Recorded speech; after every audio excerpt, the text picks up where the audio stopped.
얼마나 부담이 큰 작업이었는지는 여러분께서 익히 아실 것 같습니다. 김대중을 큰 산으로 알았는데 막상 올라가 보니 수많은 봉우리를 품고 있는 어마어마한 산맥이었습니다. 천신만고 끝에 일권을 끝냈습니다. 그런데 대통령께서는 일권을 보시고 한자도 붙이지 않으셨습니다. 참으로 놀라웠습니다. 대통령께서는 정말 글을 잘 쓰시고 이렇게 오류를 잘 잡아내시고 문맥의 그 진정성이 없으면 다시 고치는 그런 어떻게 보면 빨간 펜이라는 별명을 지니신 분이었는데 제 글을 안 고쳤다는 것, 안 고친 건 아닙니다. 딱 하나 중간 제목을 고쳤습니다. 호남이 당선시킨 박정희 대통령, 그 제목만 제가 다른 걸로 달았었는데 그 제목만 고치셨습니다. 정말 그 고치식을 보니까 그 챕터에서는 그게 가장 훌륭한 제목이었다는 생각이 들었습니다. 그렇게 작업을 마치고 가장 화려한 꽃을 사들고 돌아가신 대통령께 이 책이 돌아가신 후 1년에 추가됐기 때문에 가서 인사를 드렸습니다. 그런 기억이 납니다.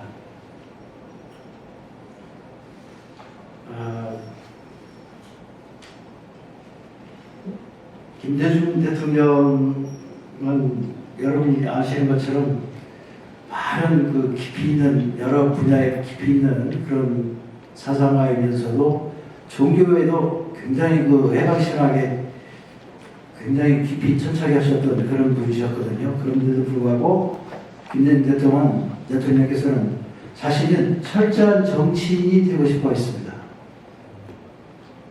정치인이란 직업에 긍지를 지니고 한 번도 외기로 빠지지 않았습니다. 그렇게 해서 현대 정치사의 한복판에 자리했습니다.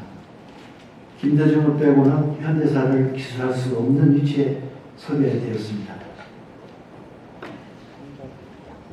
서자가 7대의 노정객이 4번의 도전 끝에 첫 수평적 정권교체를 이룬 첫 대통령이 되었습니다. 4번의 도전이 있었습니다. 이는 척박한 현대사를 갈아엎는 기적이었으며 대통령 김대중은 사람이 주인인 세상을 만들기 위해 최선을 다했습니다. 그리고 외관위기로 파산 직전에 있던 나라를 국민과 함께 구했습니다. 또 진보 정권을 안정적으로 이끌어 정권 교체에 성공했습니다. 정권 창출에 성공했습니다. 이로써 현재 정치사에 또 하나의 이정표를 세웠습니다.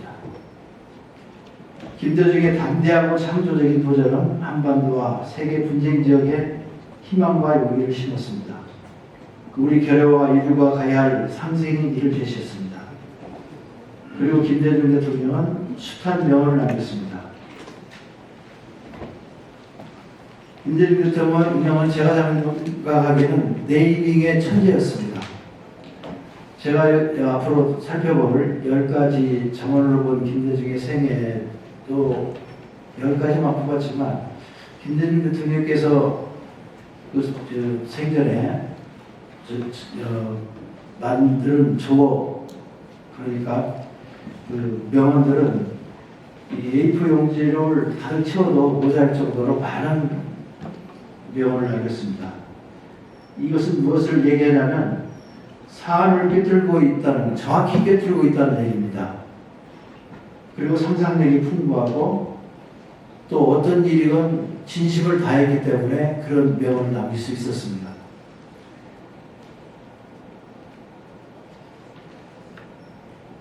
그러면 김대중 대통령이 10가지 잠언을 차례로 소개해 드리면서 이 얘기를 이어가겠습니다.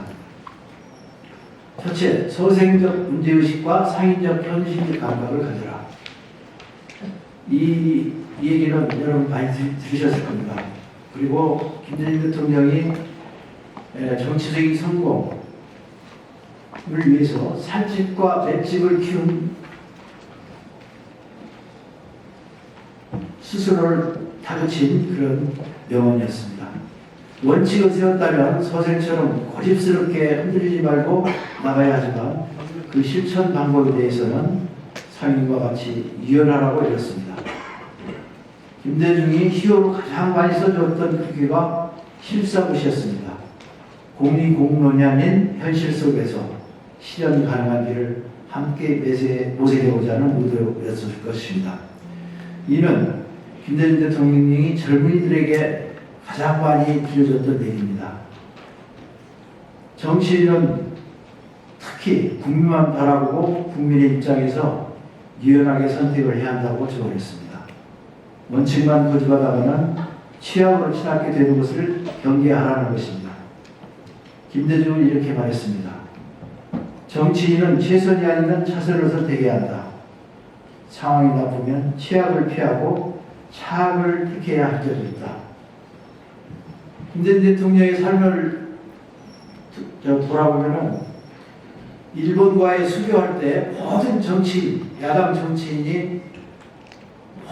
정치인이 일본과 수교를 반대했습니다. 우리 대학가도 그렇고 모든 나라에, 그리고 정부가 박정희 정권이 그 일본과 수교를 하려고 할 때 가장 극렬하게 이제 모든 계층의 사람들이 반대했는데 유일하게 김대중 야당 정치인 김대중만이 나서서 수교를 해야 한다고 했습니다. 그래서 그 비난을 온통 그 비난을 이렇게 받고 그 아들들이 학교를 가기가 힘들 정도로 학교 가면 아이들이 놀림을 받고 아버지는 마을에서 사람들한테 당신의 아들은 왜 그러냐고 손가락질 당하고 이런 수모를 받아가면서도 그분은 미래를 내다봤던 것입니다. 일본과 수교했던 것을 놀았습니다. 그리고 한미 FTA도 노무현 정권 때 많은 사람들이 그걸 싫어했어요. 그리고 시민단체들이나 이런 데서 반대를 했습니다. 그런데 그때 그걸 김대중 대통령은 해야 된다고 그러셨습니다. 그래서 제가 물어봤어요. 극렬하게 반대하는데 한미 FTA를 왜 그렇게 강행을 하는지 이 정부가 잘 그 의도를 모르겠습니다라고 했더니 저한테 아니 무역으로 올라사는 나라에서 그럼 뭘 한단 말입니까? 딱 그 말 한마디에 그분은 이렇게 문제의식을 갖고 있지만 현실을 봤을 때 가장 유연한 자세로 현실 감각을 가지고 일을 처리했습니다. 두 번째, 행동하는 양심이더라. 행동하지 않는 양심은 악의 편이다. 이 말은 정치인 김대중을 지켜주는 표현입니다. 평생 김대중은 이 말대로 살았습니다. 우리 모두 자신의 양심에 따라 양심이 시키는 대로 살아가라는 외침입니다. 양심이 찔리면 하지 말고 양심이 허락하면 과감히 행동에 나서라 했습니다. 제가 원래는 자서전 1권만 쓰기로 했었어요. 그래서 자서전 2권은 다른 작가가 쓰기로 했었는데 저는 1권을 끝내고 그때 실상사에 가서 쉬고 있는데 비서실에서 긴급히 저를 대통령께서 찾으신다고 그래요. 그래서 이제 올라왔거든요. 올라왔더니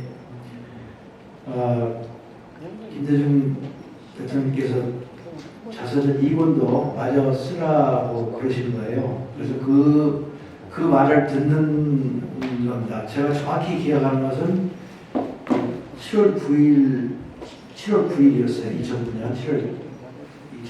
7월 9일. 그날 이제 제가 생생하게 기억하고 있는데 대통령께서 나흘 후인 7월 13일에 세브란스에 입원하여 다시는 사저로 돌아오지 못했습니다. 그날 대통령은 어느 때보다 쇠약해 보였고 민주주의 후퇴에 굉장히 낙담하셨어요. 이명박 정부의 폭정에 끝내 이제 눈물을 보이셨어요. 이게 노인들이 눈물을 흘린다는 건 굉장히 불길했죠. 불길하죠. 근데 눈물을 보이면 대통령은 우시면서 이렇게 말씀하셨습니다. 다들 퇴임한 전직 대통령은 아무 얘기도 말고 가만히 있으라 하지만 나라도 얘기해야 하지 않나.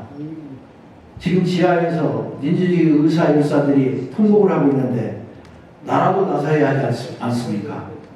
내 비록 늙고 병들고 아무런 힘이 없지만 어찌 가만히 있을 수가 있습니까? 하시면서 그날 우시는 거예요. 그때 그 눈물을 지금도 잊을 수가 없습니다. 그 눈물이 제 가슴 속으로 흘러들었습니다. 김대중이라는 정치인은 노예하고 낡은 정치인이 아니었습니다. 나이가 들었어도 피 끓는 젊은이 오지 않았습니다. 낮고 순수한 민주주의 투사였습니다. 사람이 늙으면 죽음이 다가오면 사람이 작아집니다.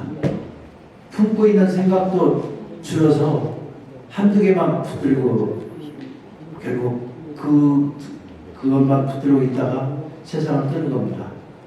그건 뭐 이런 선생의 눈물 한 방울에 많이 묘사가 되어 있죠. 그런데 김대중 대통령은 죽음을 앞두고 민주주의를 붙들고 있었습니다.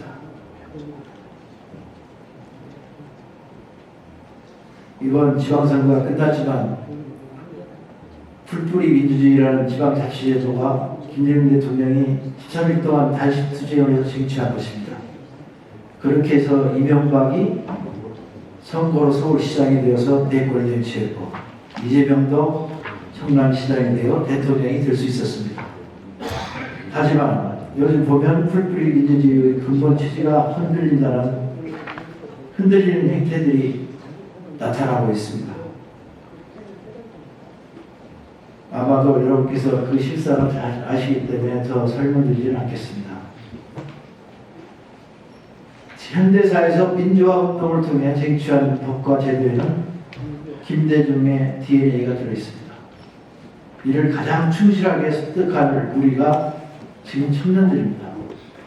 그들은 공정과 상식을 중시합니다. 내로남불을 절대 무너하지 않습니다. 이번 젊은이들이 소위 개혁적이라는 민주당을 이별한 것은 민주당도 국인과 별로 다르지 않다는 외침일 것입니다. 민주당이 전략적으로 접근하여 젊은이 마음을 돌릴 수 있을까요? 그로서부터 떨어져 나갈 겁니다. 젊은이들은 공정하고 정직하게 세상을 바꾸라는 민주당 바꾸라면서 민주당의 전략적인 그런 접근을 거부하고 있는 것입니다.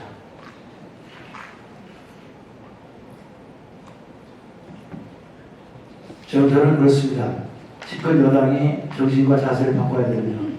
자신들의 기득권을 내려놓지 않고 바뀌겠다고 여러 방안을 내놓으면 모두 꼼수에 불과하다는 것을 젊은이들은 알고 있습니다.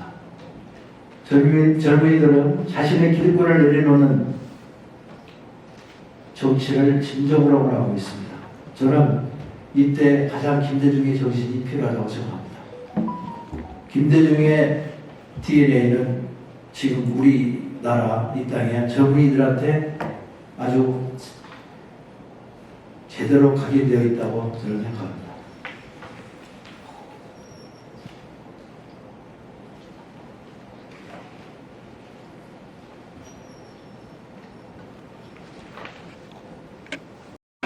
정치인은 심산주곡에 피어난 백화파가 아니라 흙탕물 속에 피어나는 연꽃이어야 한다.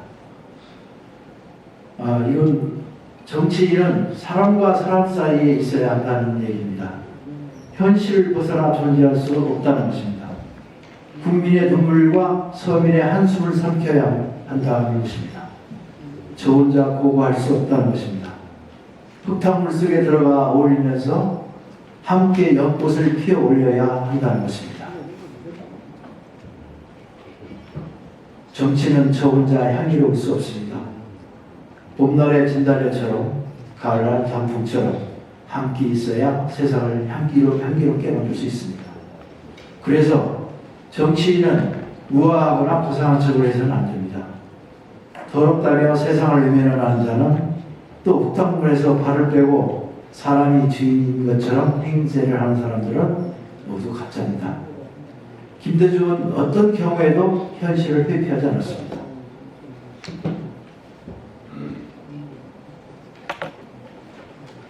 부패하고 무능한 정치인이 나라를 망쳐도 결국 그것을 바로잡으려면 정치를 통해서만 가능합니다.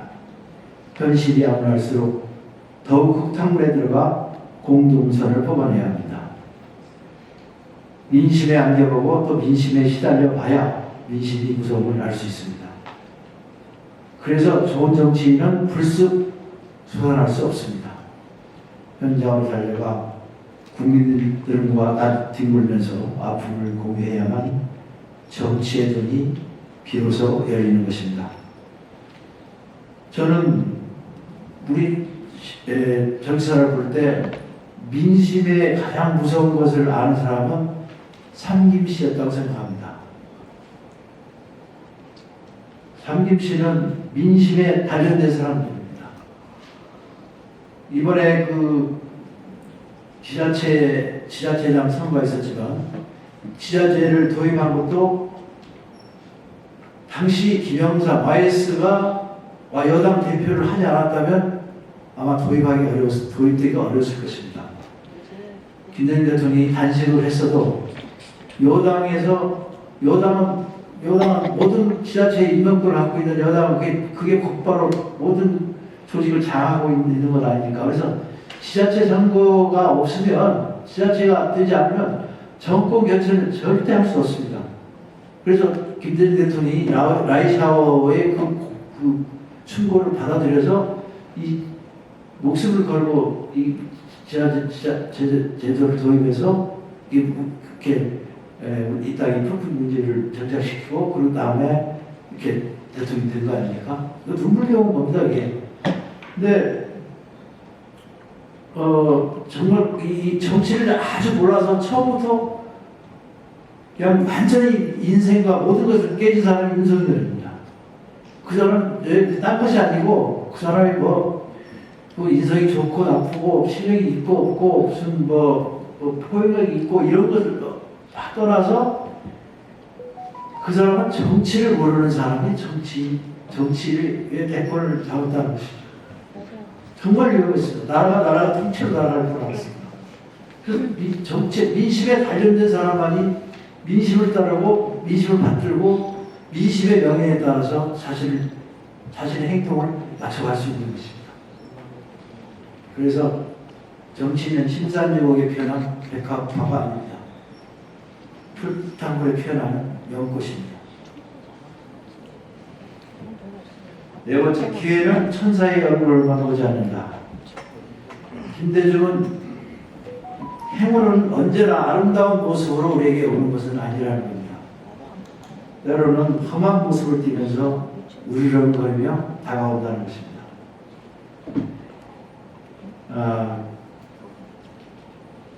그 현대사에서 정변이 있을 때마다 그 중심에 김대중이 있었습니다. 그때마다 그걸 헤쳐나왔기 때문에 김대중 대통령은 세계적인 인물이 되고 지금 역사의 불멸의 그 정치인이 된 것입니다.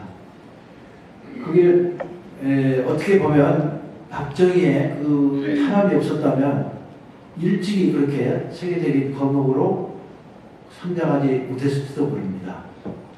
그래서 어떤 경우에도 좌절하거나 취하지 말고 자기에게 주어진 순환을 내일의 기회와 에너지로 바꾸라고 김대중 대통령은 말씀하고 계십니다. 그래서 내일은 새로운 세상이 열릴 것이라고 믿었던 긍정의 정치인이었습니다. 자신을 사랑했기에 운명을 개척할 수 있었고 민족을 사랑할 수 있었습니다. 기회는 그래서 봄바람처럼 부드럽게 다가오는 것이 아닙니다. 악마의 발톱이 내 멱살을 잡을 때가 기회일 수 있습니다.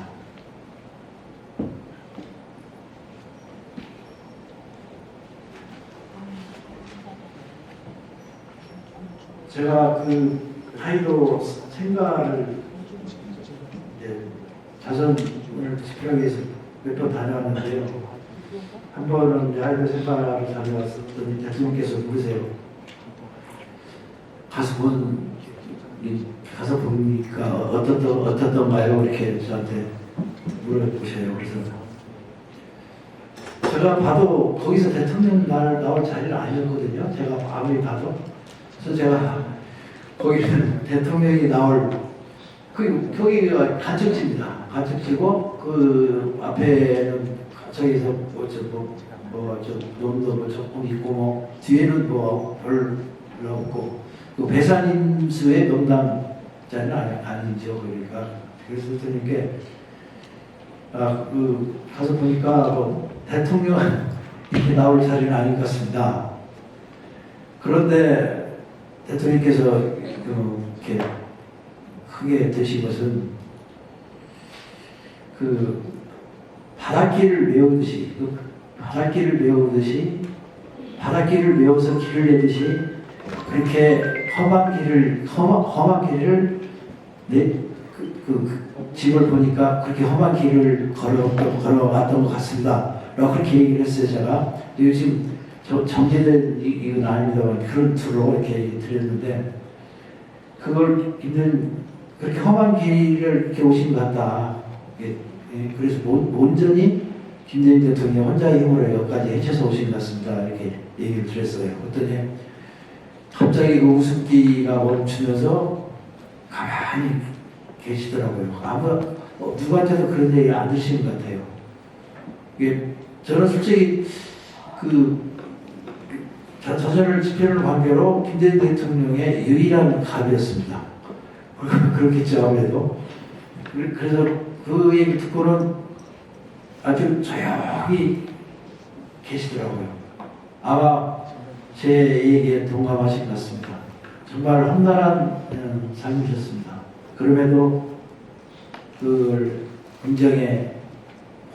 긍정하면서 그걸 했어요. 제가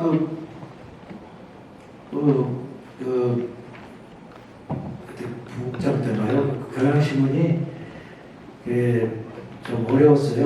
형편도 어렵고. 그리고 그런데다가 종이신문이 막 인터넷 신문에 밀려서 종이신문이 추락을 거듭하니까 제가 그래서 김대중 대통령께서 빨리 IT 강국으로 거절하는 바람에 우리 신문사도 큰 피해를 봅니다. 인터넷으로 광고가 걸리고 죽을지게 있다고 했더니 김 사장, 김대중 대통령은 누구든지 그 최고의 정점에 있던 직책으로 부릅니다. 사람 펄칭할 때 그게 이었다가 그래서 김 사장께서 그런 얘기를 하시면 안 되죠. 지도자가 그런 부정적인 얘기를 하면 안 됩니다. 저한테 다 그러실 거예요. 그래서 이거는 진짜 그런 작은 말에도 그런 어떤 부정적인 것이 들어가면 안 되는 거예요. 그렇게 이분은 긍정적으로 하신 겁니다. 그래서 본인과 여러 운명을 개척해 나간 것이 아닌가 그런 생각이 들었습니다. 다섯 번째, 무엇이 되느냐가 아니라 어떻게 사느냐의 가치를 두라. 김대중에게 중요한 것은 되는 것이 아니라 사는 것이었습니다. 그리고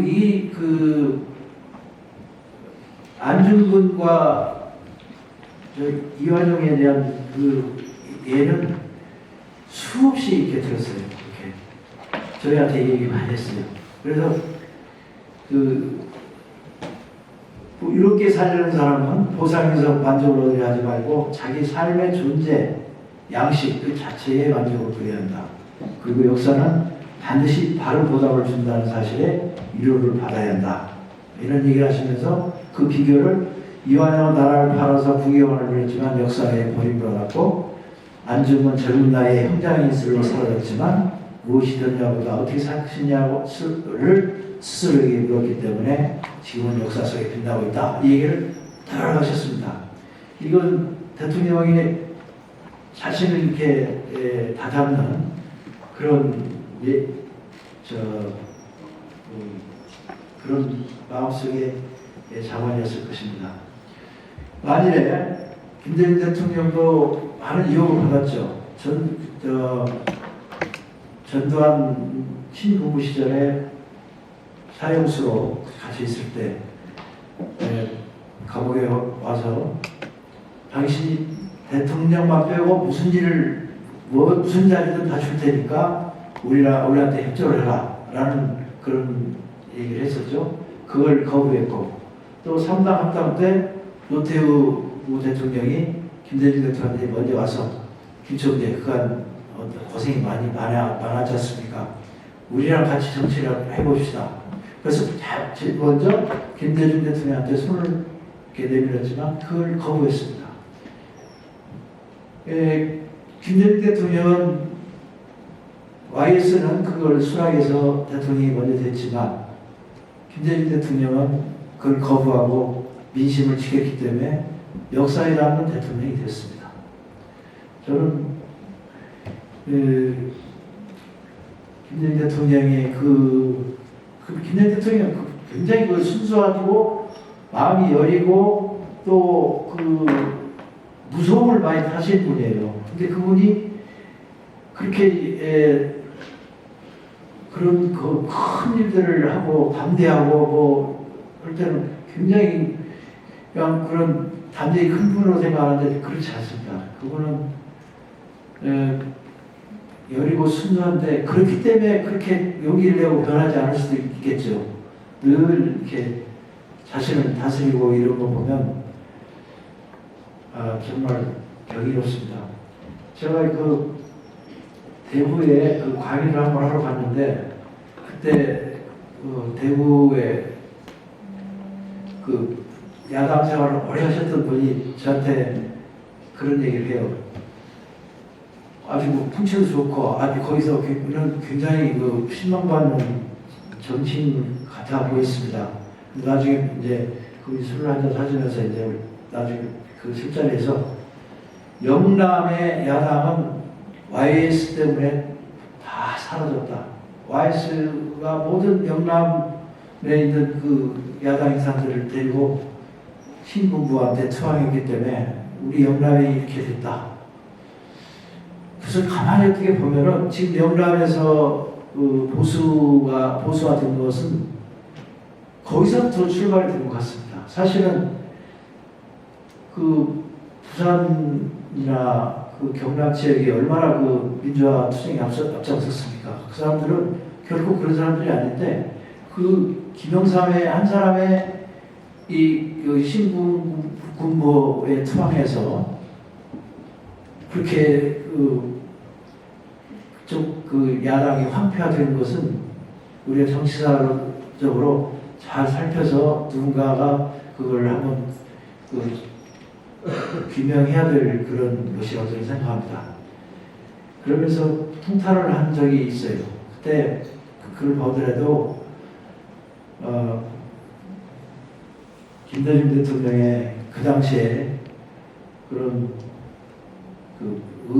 의리에 찬 그런 결단이 없었으면 아직도 지금 거리에는 700탄이 남부할 것 같다는 그런 생각을 해봅니다. 여섯 번째, 기적은 기적처럼 오지 않는다. 기적은 갑자기 하늘에서 떨어지거나 땅에서 솟아나는 것이 아니다. 기적 속에는 많은 것이 들어있습니다. 인간이 할 수 있는 모든 노력을 하고 마지막 기도를 올릴 때 비로소 기적이 기적처럼 찾아오는 것입니다. 그 속에는 용기와 기다림, 눈물 같은 것이 들어있습니다.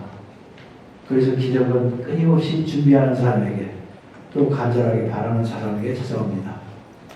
이 기적은 기적처럼 오지 않는다는 말은 일본 국회 중의원에서 연설할 때 하셨는데요. 그 일본 지식인들 사이에 굉장한 명감을 준 그런 명언입니다.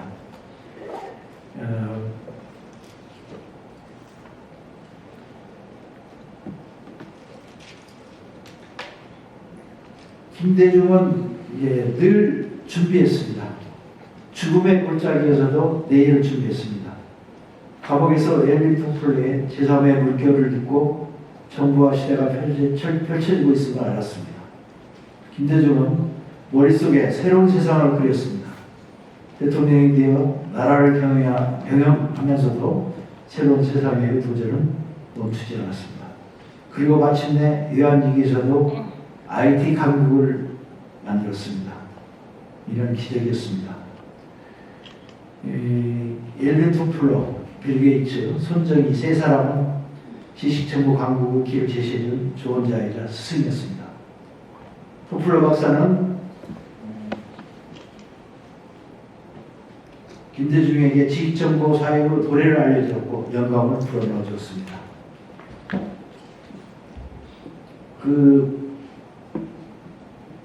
지금은 우리가 이렇게 많이 IT 강국이 돼서 했지만 그 당시에 IT 강국을 일으킬 것이라는 것은 생각도 못했던 것입니다. 사실은.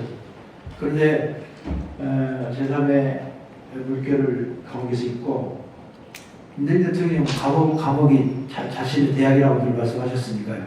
그걸 읽고 미래에는 새로운 세상이 펼쳐지겠구나 해서 이 관련 책들을 많이 보내달라고 합니다. 그래서 그 책들을 읽고 만일 내가 이 나라를 경영한다면 IT 강국을 마련해 보겠다.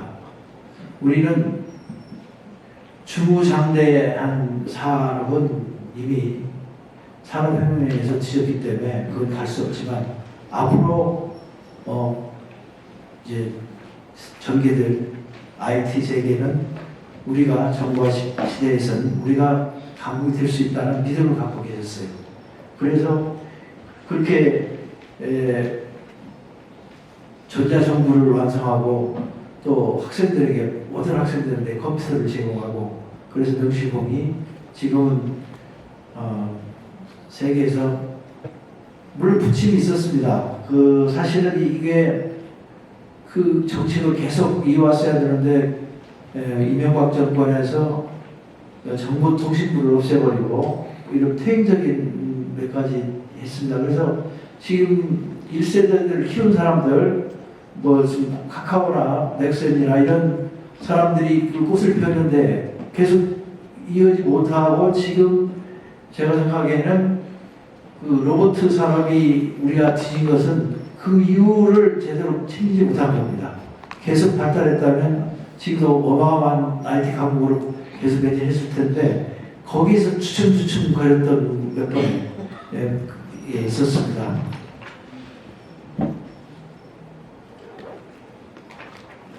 일곱 번째, 용서와 사랑은 치시로 너그러운 감당만이 할 수 있다. 김대중은 용서와 화해의 정치인이었습니다. 자신을 납치했던 사람들을 비롯하여 당신을 죽이려 했던 신분부 우두머리를 용서했습니다. 김대중은 화해와 용서에 대해서는 나름의 원칙을 세워두고 있었습니다. 화해는 가해자의 사과가 있어야 가능하고 만일 가해자가 사과하지 않으면 용서를 할 수밖에 없다고 생각했습니다. 사형을 선고받고 1980년 11월 25일 감옥에서 쓴 용서라는 수상에 이런 대목이 있습니다. 우리가 남을 용서한다는 것은 내가 선하고 의롭기 때문이 아니라 나도 용서받아야 할 죄인이기 때문이다. 나는 이전에는 자기가 죄인이라는 말을 몹시 싫어하고 어리석은 소심자의 말이라고 생각했었다. 그러나 지금 생각해보면 그런 사고방식을 가졌던 나야말로 얼마나 어리석은 몰직각을 범했던 것인가. 용서는 따지고 보면 남을 위한 것이 아니라 자기를 위한 것이다. 이게 정말 중요한 얘기죠. 우리는 용서함으로써 인간적으로 의로워지고 정신적으로 건강해진다. 용서하지 않고 남을 증오하고 저주한다는 것은 자기를 괴롭히고 고독하며 편협하게 만들 뿐이다. 용서만이 진정한 대화와 화해의 길이다. 이런 죽음을 앞두고 쓴 수상입니다.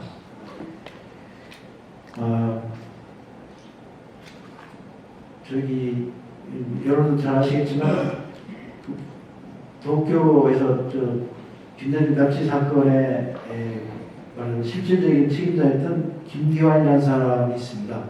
그 사람이 이제 미국으로 이민을 가서 거기서 태어난 사람이 우리가 잘 아는 성김입니다. 성김 그 사람이 육자회담에 미국 수석대표로 됐다는 얘기 듣고 동교동에서 비서들이 대통령께 그 정보를 알려주셨어요. 그때 김대중 대통령의 첫 마디가 그게 무슨 상관이 있습니까? 아무 얘기하지 마십시오. 다 그러고 있어요. 그렇게 참 이러기가 힘든데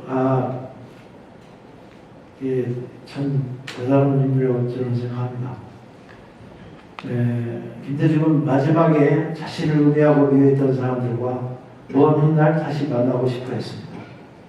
자신을 요구하며 배척했던 그들을 연민의 시선으로 바라봤습니다. 언젠가는 역사가 김대중을 바로 세울 것이며 그러면 그 사람들은 역사 속에도 부끄러워할 것이라고 믿었습니다. 8번째입니다. 국민과 손을 잡고 반걸음만 앞서가라. 정치는 소통이 중요합니다. 아무리 좋은 정책이라도 국민이 공감하지 못하면 성공할 수 없습니다. 정치는 결코 뜨지 말고 국민들이 곁에 올 때까지 기다려야 한다고 말했습니다.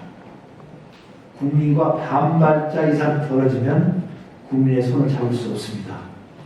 손바닥으로부터 전해지는 국민의 체온을 느낄 수 없습니다.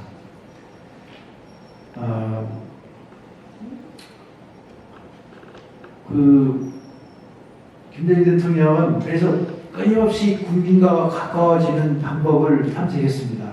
그래서 김대중 대통령의 연설문은 아주 쉽고 건조해요.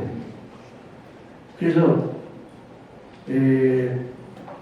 누구나 그 연설문을 알아듣기 쉽게, 그리고 여기서 한 말을 또 저기 가서 합니다.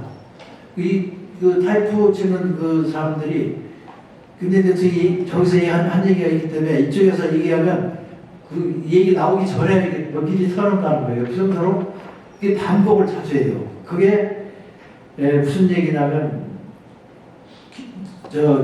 무슨 얘기가 귀에 박히도록 모든 걸 얘기해서 모든 국민이 다 정책 방향이나 대통령의 뜻이나 국정이 어디로 흘러간다는 걸 공유해야 한다는 것을 얘기합니다. 그게 우리가 보면 그냥 따분하게 들릴지 모르지만 끊임없이 이렇게 얘기를 한다는 거예요.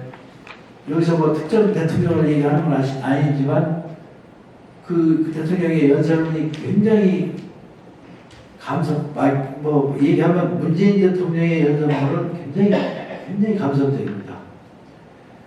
그런데 그 감성적인 연설문은 취임 이후에 아주 중요한 순간에 2번, 한 번이면 더욱 좋고 2번, 3번만 해야 됩니다. 그래야 그게 각인이 되고 그게 사람들의 그 마음을 움직이는 건데, 문재인 대통령의 그 연설문은 시정일관 감성적이었어요. 그 저도 처음에 그 5.18 그 연설할 때는 가슴이 뭉클하고 막 가슴이 뛰고 그랬습니다. 그 연설문이 그래서 눈물이 돌 정도로. 그리고 나와서 전인권이가 또 다 노래하고. 근데 2번째 또 6.25에 또 무슨 행사를 하는데 또 감성적이고 또 장사에 와서 노래했어요. 그래서 뭐가 이상하다. 처음에 5.18 할 때는 그거 있는데 이렇게 감성적으로 가나. 이 감성에는 감성적인 연설문을 이용합니다. 감성에는 해석에 따라서 여러 가지 해석할 수가 있고 분명하지 않아요. 또 책임을 회피할 수가 있고 책임을 들어쓸 수도 있습니다. 그래서 감성을 이렇게 남발하는 것은 지도자의 여성분은 저는 부적절하다고 생각합니다.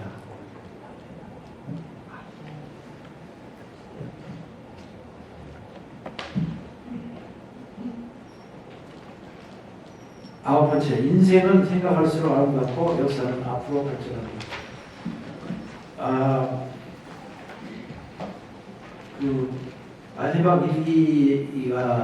마지막 일기에 이렇게 대목이 나옵니다. 이걸 그 글귀를 보면서 제가 너무 놀랐어요.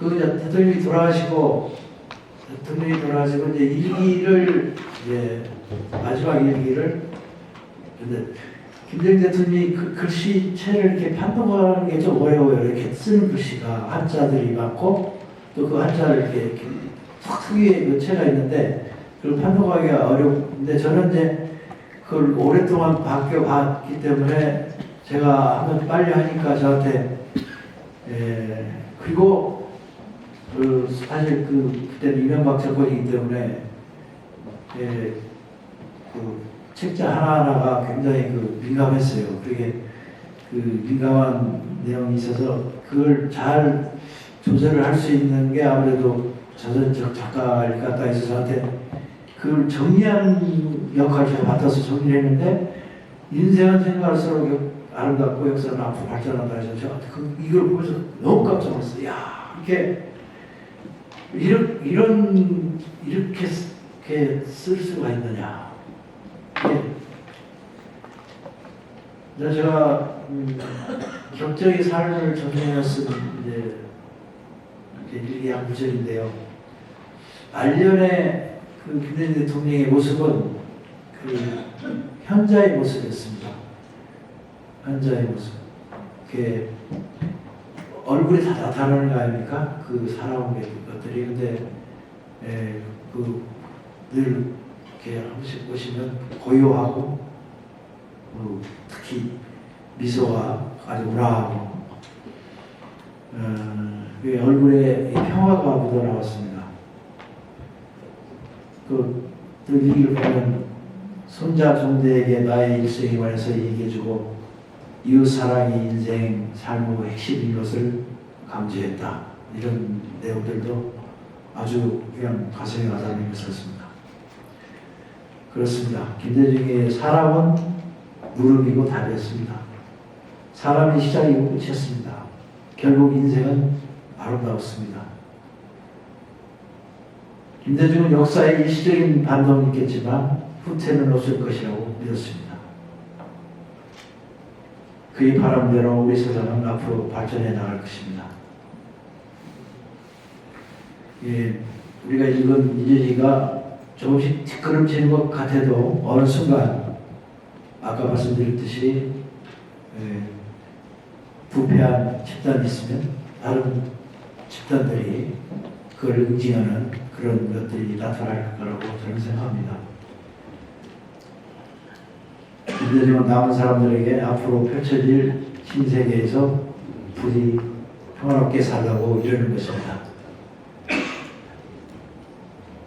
6월 3일 날 일기가 끊기고 6월 3일 날에 일기를 그 부분은 쓸 힘이 없어졌고 아까 말씀드린 대로 7월 10일 날 병원에 입원해서 다시 나오지 못하고 이제 8월에 들어가셨습니다. 10번째, 나는 마지막까지 역사와 분위기를 이뤘다.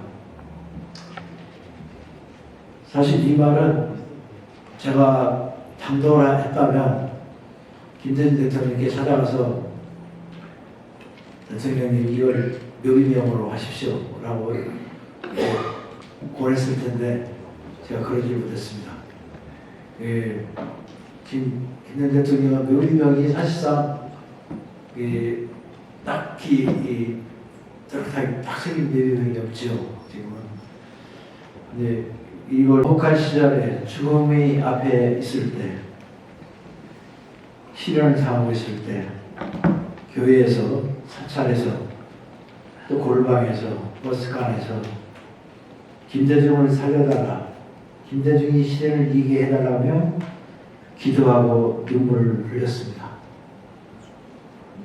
그 눈물들이 모여 강을 이루고 그 눈물의 강을 타고 거슬러 올라가 대통령이 되었던 것입니다. 국민 모두가 여기 계신 여러분이 또 해외에 있는 또 자유와 민주를 사랑하는 세계 시민들이 김대중이었습니다. 정치인 김대중은 그런 국민들의 간절한 염원을 배반하지 않았습니다. 대통령이 되어 최선을 다해 나라를 구했습니다. 인권과 민주주의가 살아숨쉬는 전혀 다른 나라로 나라를 옮겼습니다. 제가 가입 때마다 지금 읽어드리는데 김대중 대통령이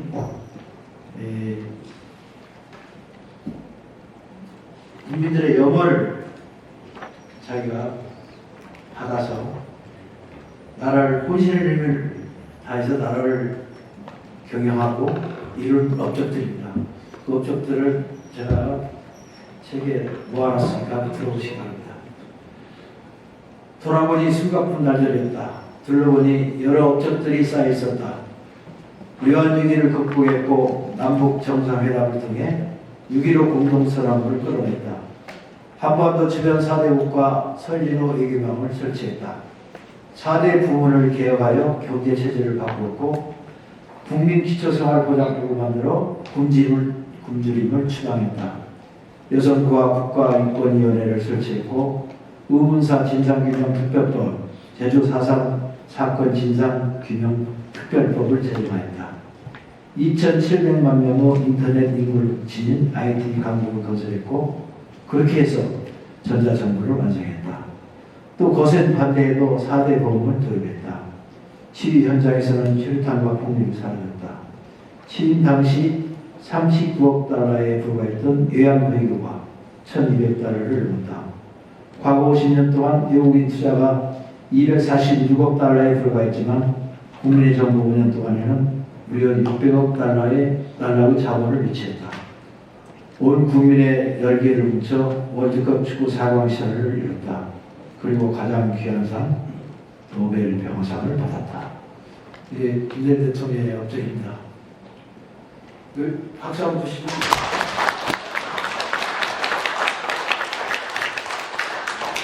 일화를 부풀려 전체인 양 포장하지 말았으면 한다. 김대중의 길은 따로 존재하지 않는다. 지금 우리 국민들을 제대로 섬기고 역사에서 답을 찾으면 그것이 김대중의 길이다. 이 땅에서 많이 슬플 거를 더는 그를 슬프게 하지 마라. 김대중이 있어 행복했던 사람들을 슬프게 하지 마라. 김대중을 지역이나 이념의 사실로 묶지 마라. 작은 것에 그를 매달지 마라. 김대중 100년 그의 생은 그 위에서 빛나고 있다. 이상.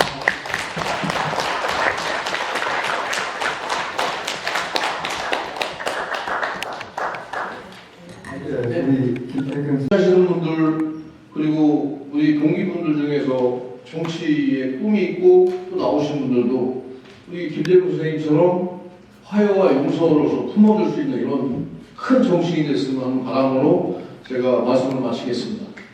감사합니다. 여태껏 배운 김대중 정신을 실천하라. 앞으로 계속해서 배울 김대중 정신을 실천하라. 한 번 더 부탁드리겠습니다. 앞으로 계속해서 배울 김대중 정신을 실천하라.